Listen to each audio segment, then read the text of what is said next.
إنا لقوم أبت أخلاقنا شرفا أن نبتري بالأذى من ليس يؤذينا. بيض صنائعنا، سود وقائعنا، خضر مرابعنا، حمر مواضينا. عزائمنا كالنجوم الشهب ثاقبة، ما زال يحرق منهن الشياطين. كم من عدو لنا أمسى بسطوته، يبدي الخضوع لنا كهنا وتسكينا. السلام عليكم متابعينا الأعزاء. في الفيديو الخطير الانمي المثير، الانمي اللي من كتر الحماس اوعدك هيخليك تطير. فعلشان كده قبل اي حاجه ما تنساش تصلي على الرسول صلى الله عليه وسلم، تخبط اللايك الجميل والاشتراك المتين. وبس كده يا عم، يلا بينا نبدا في سرد الحكايه. ده هو هيجان، شاب لا هو محترم ولا غلبان، عضو من اعضاء النينجا، ومهمته الوحيده هو الاتنين دول هي القتل وسفك دماء اي شخص يواجه المنظمه. التلاته دول جبارين بكل معنى الكلمه، قدامهم غول، قدامهم اسطول، بيغربلوا اي حد ولا حد بيقدر يوقفهم. ولكن تعدي الايام والتلاته خربينها اجرام، ولكن بيجي اليوم اللي بيغير كل حاجه. في يوم من الايام حصلت المفاجاه. هيجان والبنت دي واللي اسمها ماري بالمناسبه بيروحوا لصاحبهم التالت زي بيقولوا له احنا خلاص هنسيب النينجا والقتل وكل الحاجات ديت، من هنا ورايح هنركز في حياتنا بعد كده وفي حياه ابننا اللي مستنيينه. الواد وقتها اتصدم من اللي سمعه، قال لهم طب وانا هتسيبوني لوحدي هنا ولا ايه؟ انتم عارفين ان الحب وكل الكلام ده بيخالف قوانين النينجا، ولو مشيتوا من هنا انا هكون اول واحد يدور عليكم ويقتلكم. ولكن العيال دول كانوا واثقين ثقه عمياء انه عمره ما هيعمل كده. بيقولوا له نتمنى انك ترجع عن اللي في دماغك انت كمان يا صاحبي وربنا يهديك. وبعدها سابوه لوحده ومشى. وتعدي السنين وتفوت الاعوام، وهيجان ربنا هداه بقى مزارع بسيط جدا، عايش هو ومراته وابنه في احدى البيوت البعيده كل البعد عن الناس. ابنه هو كمان كبر وبقى حته سكره. هيجان كان قاعد بيصلح في الموتوسيكل بتاعه، ده جه من وراه وحاول يخوفه. الواد عمل نفسه تلعب بس علشان يضحك ابنه. ماري هي كمان بتيجي وبتقول لهم يلا بينا علشان الاكل جاهز يا اولاد. فعلا بيروحوا معاه يشووا الاكل وبيفضلوا يغنوا ويهزروا والوضع 100 فل و10. وتعدي الايام عليهم، وكل يوم بالنسبه لهيجان احسن من اللي قبله. فدي حياته اللي كان بيحلم بيها من زمان. ولكن هل الوضع ده هيفضل على هذا الحال؟ طبعا من المحال. ففي يوم زي اي يوم عادي العيله الجميله بتطلع تنام ولا عاطين لحد اي اهتمام. لكن هيجان وقتها بيحس بحاجه غريبه بتحصل وبينزل تحت يطمن ليكون في حاجه. بيقف ويبص على الشباك وعينك ما تشوف الا النور. مجموعه مجرمين بيكسروا الشباك وبيهجموا عليه من كل اتجاه. هيجان بيحاول يتعامل معاهم لكن اعدادهم برضه كبيره، برضه محدش بيكون فارق معاه. بيشتغل تقتيل فيهم يمين وشمال. لكن فجاه بيسمع صوت الصدمه اللي بجد، بيسمع صوت ابنه بيصرخ من فوق صرخه مدويه جدا، شكله كده قد فارق الحياه. على طول بيجري علشان يلحقه، لكن بسبب تشتته واحد من المجرمين بيصيبه في رقبته بالدبابيس. الواد بيقع على الارض لكنه بيكمل زحف على السلم علشان يوصل لهم. بيطلع فعلا فوق وبيشوف اسوأ مشهد منذ ولدته امه. ابنه مات وامه حضناه، والمجرم ده بيبص له باستهزاء وبوم بيرشق السيف في رقبه مراته وبيقتلها قدام عيونه. الواد بيصرخ بكل ما اوتي من قوه، لكن برضه محدش سمعه ولا حد عارف يعمل اي حاجه. المجرم ده بيبص له هو كمان وبوم اداله النهايه وبيخلص عليه. صدمه بكل المقاييس. المجرمين بعدها بياخدوا بعضهم وبيمشوا وبيسيبوا العيله الجميله غرقانه في دمهم. الشرطه وقتها بيعرفوا اللي حصل وبينقلوهم للمستشفى علشان يعرفوا ايه اللي حصل. لكن المفاجاه هيجان في المشرحه بيفوق ولا كأن في اي حاجه، جسمه كله اتعالج كمان. لكن سرعان ما بيفتكر اللي حصل وبيغمى عليه مره تانيه. الدكاتره بياخدوه للعنايه وبيعملوا معاه اللازم، ومصدومين جدا من اللي حصل. ازاي ده اصلا رجع للحياه؟ هيجان فعلا بيفوق وكان عمال يردد اسمين كل شويه، ماري وجون. الدكاتره بيعرفوا ان دي عيلته اللي ماتت، بيقولوا له للاسف هم خلاص اتوفوا، انت الوحيد اللي نجيت منهم بعجوبه. بعدها بيجي له واحد من قسم التحقيقات يدعى مايك، بيحاول يستفسر منه عن اللي حصل ولو يعرف اي حد له علاقه بالموضوع. لكن ده كان حالته النفسيه زفت وما بيردش عليه، كان رافض يتكلم او يقول اي حاجه. ساعتها المحقق بيفهم حالته وبيقول له ولا يهمك يا عم، ده الكارت بتاعي، لما تحس انك بقيت تمام كلمني. وبعدها بيسيبه وبيمشي. لكن المحقق كان حس انه عارف مين اللي عمل كده، ولكن برضه ما كانش قادر يضغط عليه. بعدها بقى بياخدوا هيجان للمشرحه علشان يودع عيلته للمره الاخيره. بيوصلوا عند الباب فعلا، ولكن قبل ما يدخلوا الواد بيرفض انه يدخل وبيمسك عجله الكرسي وما بيرضاش يتحرك. بيقول في نفسه انا مستحيل اقدر ابص عليهم غير لما اعمل حاجه الاول. بيطلب منهم ياخدوه على السطح فوق، ولكن الواد ده ما كانش طالع يشم شويه هوا بس، لا الواد ده كان طالع فوق مستنيهم يهجموا عليه ولا حاجه. بالفعل الواد بيستنى شويه وما هي الا لحظات، وهيجان بيحس بهجوم جاي عليه. على طول بيطلع الخنجر بتاعه اللي بيقابله بيهجم عليه، بيكسر فيهم يمين وشمال ولا فارق معاه كتر العيال. ولكن النينجا وقتها بيقفوا قدامه بيحوطوا من كل اتجاه. بس تفتكر ان ده هيفرق معاه؟ قولها معايا. لا والله، الواد بيستخدم تقنيه التنفس وهوبا طريق السلامانتو. اللي بعدهم على طول بيهجم عليه، لكن هيجان واحد واحد بيديه رجل يمين رجل شمال ولا حد قادر عليه. بيشوف الاسانسير قدامه فبيرمي عليه سكينه، بيمسك الحديده وبصراحه ما كنتش متوقع انك تسيبيني يا فريده.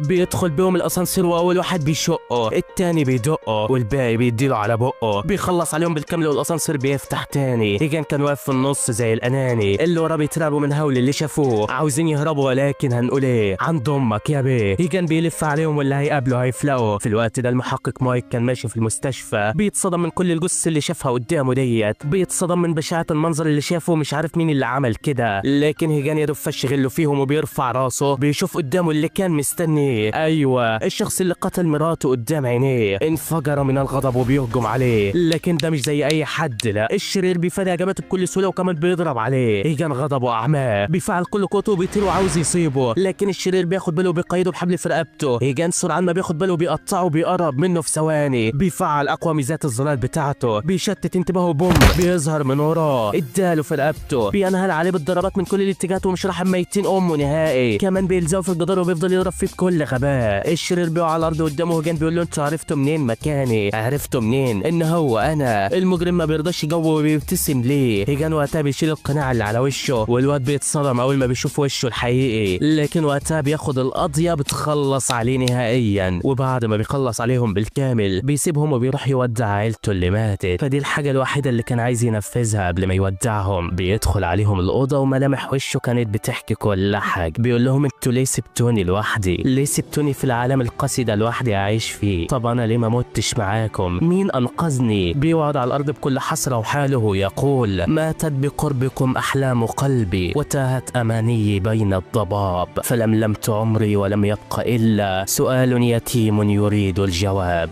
لماذا رسمت للحب بحرا وما انت في العمر الا سراب؟ لكن تلك هي سنه الحياه يا صديقي، لابد ان تذيقنا الكثير من الالاء. الواد بعدها بيروح على بيته وبيفتح خزنه كان سايبها وبيشوف صورهم مع بعض وبتنهل عليه الذكريات. بيفتكر كل اللحظات اللي عدى بيها مع عيلته وكان في قمه الحزن وقتها. بياخد كل حاجه تهمه من البيت وبعدها بيطلع بره وبيولع فيه. بيقول في نفسه اقسم لكم لبين معشر النينجا عن بكره ابيهم، طالما انا عايش وفيا نفس فمش هسيب حد فيكم على قيد الحياه. اوبا ده شاف لها من اللحظه دي هتبدا المدعكه، فيا ترى ايه اللي هيحصل؟ في الوقت ده هيجان بيروح للشخص ده وهو مربوط في السقف زي سيخ الشاورما، بيعذب فيه شويه لكن من شده الارهاق والتعب مره واحده بيغمى عليه وبيقع على الارض. لكن وقتها بيجي له راجل ينقذه وبيعالجه قبل ما يحصل له حاجه، وده بيبقى الطبيب الخاص بيه وبعيلته. بيقول له مالك يا عم انت شلت القناع اللي على وشك ليه؟ انت مش خايف للمنظمه تعرف حقيقتك ولا ايه؟ فبيقول له خلاص كل حاجه راحت من ايدي، المنظمه اكتشفت وسائل تقدر تكتشف بيها نظام الاخفاء اللي كنا بنستخدمه، ومش بس كده لا دول قتلوا مراتي وابني الوحيدين قدام عينيا. انا خلاص فاضي الكل منهم، ما عدتش ههرب منهم مره تانيه. كل اللي هعمله طول حياتي ان اخلص عليهم واحد واحد، مش هسيب فيهم فرد واحد على قيد الحياه. الدكتور بيفهم اللي عدى بيه وبيقول له ولا يهمك يا عم. بيكمل علاجه ولما بيخلصوا هيجان بيطلع على المجرم اللي كان معلقه، بيعذب فيه شويه بالسكينه وبيقول له ايه هتتكلم وتقول فين مقركم الجديد ولا كمل تعذب فيه؟ المجرم بيقول له بما انك واحد مننا فانت اكيد عارف كويس قوي، انت اكيد عارف ان مستحيل انطق حتى لو قطعتني الاجزاء فوق من اللي انت فيه وما تعيش دور الشريفه علينا. انت قتلت ناس كتيره زمان بل كنت اكبر مجرم فينا، جاي دلوقتي تعمل فيها شريف ولا ايه؟ هو انت هتعيش بالسهل كده؟ ده انت غلبان، وبرضه حتى لو عشت فالمنظمه كده حطتك في قائمه الاعدام. الواد وقتها بيتضايق من كلامه، بيكمل تعذب فيه بكل غباء والراجل ما عادش قادر يقاوم. وعلشان يخلص من اللي هو فيه بيقول له انت عارف انا دلوقتي افتكرت ايه؟ صوت صرخه مراتك قبل ما تموت كانت عماله ترجاني ابوس ايدك ارحمني، لكن انا ما رحمتهاش واديتها واحده في رقبتها انما ايه مزجتني من جوايا. انت مش شفتني وانا بقتلها ولا ايه؟ هيجان وقتها بيتضايق من كلامه وبيقول له ما تقلقش، اوعدك لبيتكم واحد واحد عن بكره ابيكم، هتتمنوا الموت في اخر انفاسكم، وحتى بعد ما تموتوا هتلاقوا خيالي وراكم مستنيكم، هسمعكم اصوات الجحيم حتى وانتم عايشين، هخليكم اموات وانتم على قيد الحياه. وهوب